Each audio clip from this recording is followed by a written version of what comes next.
52. This is Minister Joey.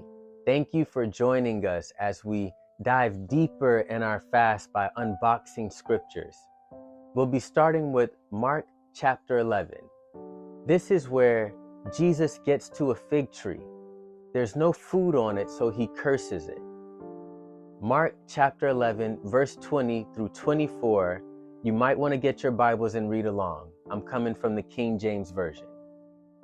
And in the morning, as they passed by, they saw the fig tree dried up from the roots.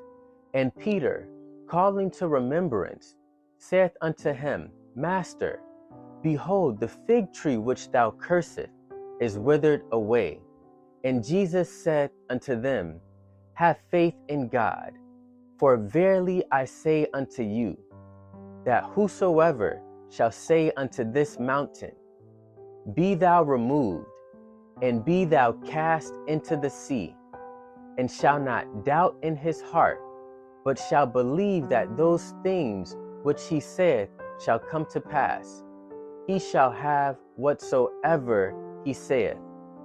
Therefore I say unto you, what things soever ye desire, when ye pray, believe that ye receive them, and ye shall have them.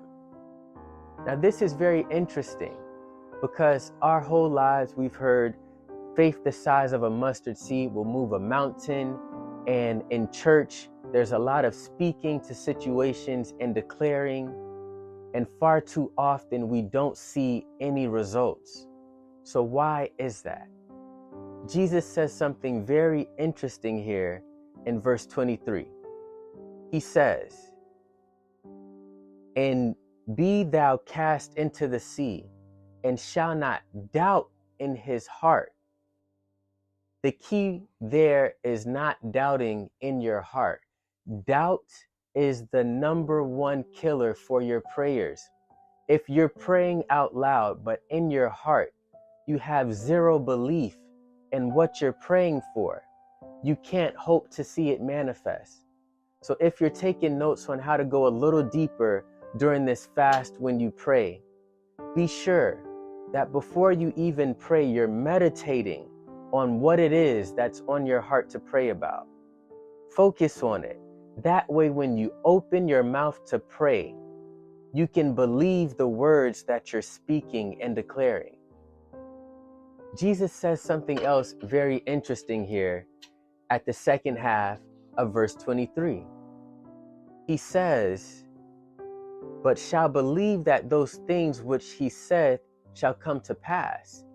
He shall have whatsoever he saith. Now, paying attention to the verbiage here, it's a little strange because you would think that you would see what you say come to pass. But Jesus says you will have whatsoever you say. Having something speaks from a position of possessing something, a position of ownership. So what Jesus is explaining to us here is that the mountain does not go into the sea because you spoke to it. The mountain recognizes you in a position of authority, someone who owns it. That's what makes it goes into the sea. If you've ever seen a bad kid in school, what do they tell the teachers? I don't have to listen to you. You're not my mom. You're not my dad. AKA, you don't own me.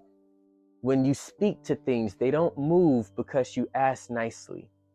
They speak because they recognize you as being an authority over them. So in this time of praying and fasting, when you pray, when you speak, when you declare, speak from the authority that Jesus has given you, and you will see things move. Speak with that authority. It will blow your mind at what happens. Not from a place of simply asking. You have to know where your authority is, what you have authority over.